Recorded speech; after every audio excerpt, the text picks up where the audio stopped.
Assalamualaikum warahmatullahi wabarakatuh. Bismillahirrahmanirrahim. Allahumma sholli ala sayyidina Muhammadin wa ala alihi wa sahbihi ajma'in, amma ba'du. Jalanallahu wa iyyakum min ahlil khairi was sa'adah fid dini wad dunya wal akhirah. Sallallahu umurana wa umurakum wa umur ummati Muhammadin sallallahu alaihi wasallam fi syarril alam khosatan fi Palestin wa ghairiha. Amin Allahumma amin.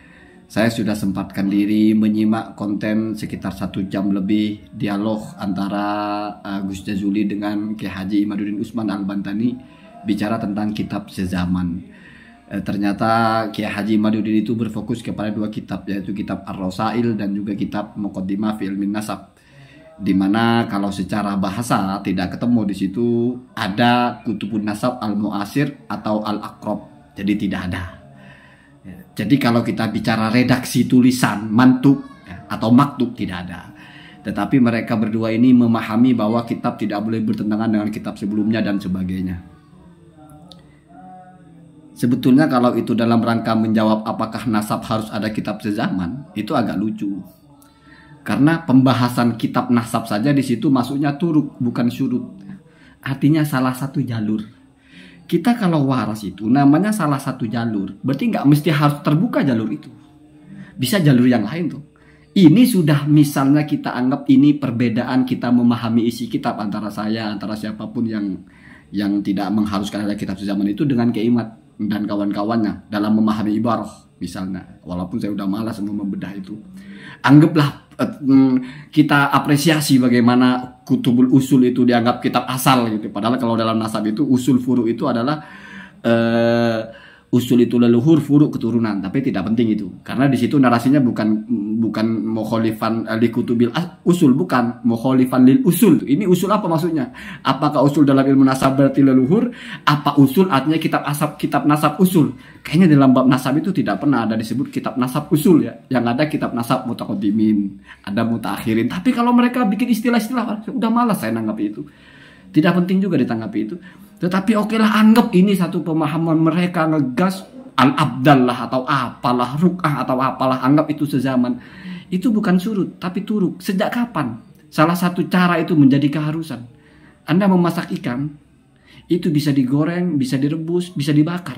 Sejak kapan masak ikan harus digoreng? Sehingga kalau nggak digoreng nggak disebut dimasak. Kan bisa dibakar. Di situ ada 4 turuk. Keimat mengatakan surah istifadah tidak bisa untuk nasab jauh. Baca di kitab itu surah istifadah untuk nasab apa? Ini level pertama, level apa? Bagaimana grade pertama? Misalnya oke lah, ya silakanlah Keimat memahami itu kitab sezaman lah. Al-Abdal itu sezaman lah. Itu keharusan apa? Salah satu pilihan cara. Ada 4 cara. Bagaimana 4 cara satu ini Anda wajibkan? Lalu apa fungsinya jalur yang kedua, ketiga dan yang apa? Yang terakhir? Karena ada 4 cara. Ini sudah lama sekali diulang-ulang. Sudah dari dulu ketika saya ngeritik Said Qori ketika di Bunda berkuar-kuar itu. Itu turuk Pak. Saya ajak berdebat. Kita berdebat 70 hari 70 malam. Kalau Anda tidak tahu bedanya surut dengan turuk. Diulang lagi. Jadi nggak ada perkembangan. Dalam rangka katanya syarat kitab sezaman itu framing. Padahal ini ada. Itu bukan syarat Pak. Itu turuk. Turuk itu salah satu jalur. Ini rumah. Ada 4 pintunya. 3-3-nya tertutup. 1 masuk. 1 terbuka masuk Pak.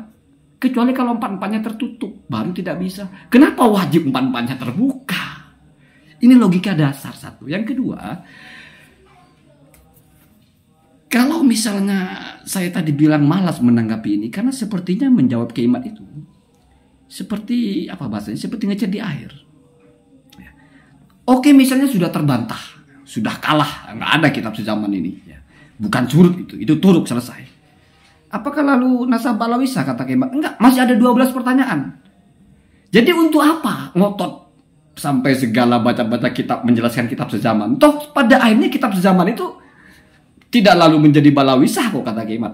Harus 12 pertanyaan. Yang pertama, adakah kitab yang menyebut hijrahnya Ahmad Al-Muhajir sebelum abad 9 misalnya? Adakah yang menyebut Ubaidillah punya anak bernama Alwi, Alwi punya anak bernama Muhammad dan seterusnya ke bawah? Itu kan 12 pertanyaan Pak. Artinya Keimat itu sudah nggak pakai turuk itu, tapi membuat syarat. Jawab 12 pertanyaan ini baru sah Pak Alawi. Makanya saya bilang, sudahlah, akui saja. Anda itu punya metode ibtol sendiri, bukan metode isbat nasab. Tapi metode ibtol, metode membatalkan nasab. Kenapa? Karena kalau metode isbat itu sudah ada.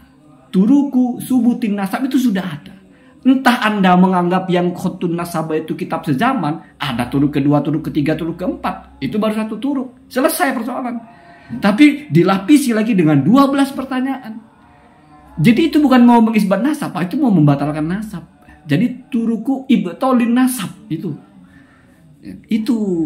Jadi tidak perlu mengatakan ini saya ini ikut metode ilmu ulama nasab. Ulama nasab yang mana? Yang punya 12 pertanyaan seperti itu untuk membuat nasab itu sahih. Nggak akan ada, Pak. Makanya kalau untuk menjawab keiman itu sama dengan ngecat di atas air. Ya memang tidak akan pernah ada ngaruhnya. Tetap tidak bisa ngecat di atas air itu. Air kamu taruh di ember terus kamu cat air itu. Tidak akan bisa kamu seperti ngecat tembok. Bagaimana air di permukaan itu bisa berubah warnanya sesuai dengan cat yang kamu inginkan. Yang pertama tidak akan bisa. Yang kedua, apa gunanya? Apa ada orang waras mau air ini dicat? Kan enggak lah. Terus gunanya juga enggak ada. Bisa juga enggak bisa. Ya ngapain? Sesuatu itu kalau sulit harus kita bisa. Itu pertanyaan pertama, apa manfaatnya? Apa gunanya kamu mau merubah warna air? Air kalau mau kamu rubah, bukan begitu, bukan dicat begitu, campurin catnya aduk berubah. Atau kalau airnya bening, taruh di tempat yang merah, nanti kelihatannya merah. Kalau kamu mau air permukaannya itu merah itu. Ya, seperti kalau kamu ngecat tembok, cuma permukaannya yang merah belakangnya enggak. Ya untuk apa begitu? Jadi bukan bicara kaidah subutin nasab, bukan, tapi cara membatalkan nasab. Nah, kira-kira begitu ya. Jadi kalau cuma bicara kitab sezaman, toh Anda berhasil pun menemukan ibarat itu tetap turuk, Pak, bukan surut. Anda baca aja di bab turuk kok. Ini yang saya bilang, apa sih yang mau diperdebatkan? Orang udah nyata-nyata begitu kenyataannya gitu. Jelas, Anda baca di bab turuk. Pintu-pintu. Lalu Anda maksa pintu ini harus ada. Dengan pemaksaan yang ada di kitab ini, di kitab itu. Padahal nggak pernah nemu pintunya seperti itu. Ya, al-mu'asirah atau al-akrab, nggak ada begitu, Pak. Nggak ada itu. Hoax ya. 100% hoax. Ya. Jadi sampai kapanpun tidak akan pernah menemukan dalam kitab nasab itu bahasa al-mu'asirah. Sezaman itu ya. Lagi pula kehebat juga kan tidak mensyaratkan sezaman, tetapi al-akrab. Al-akrabnya pun tidak ada di situ. Rik'ah atau ruk'ah dalam kitab Muqaddimah itu, kalau di kitab lain disebutnya khutun nasabah. Di kitab lain khutun nasabah saja. Athiq, yatahaqqaq, yuqraf. Kemudian wa idza syahida khutun nasabah umila bih. Kalau ada kesaksian seorang nasabah, nasab ini sahih, maka sudah harus diamalkan itu. Nggak ada pertanyaan ini siapa yang nulis, kapan, tapi kethiqohan dia, kredibilitas dia. Ini sama dengan hadis. Kesahihan hadis itu garansinya adalah bukan Rasul mengatakan itu sahih, bukan sezaman itu ada tulisannya, bukan. Tetapi karena yang menyampaikan adalah orang yang terpercaya.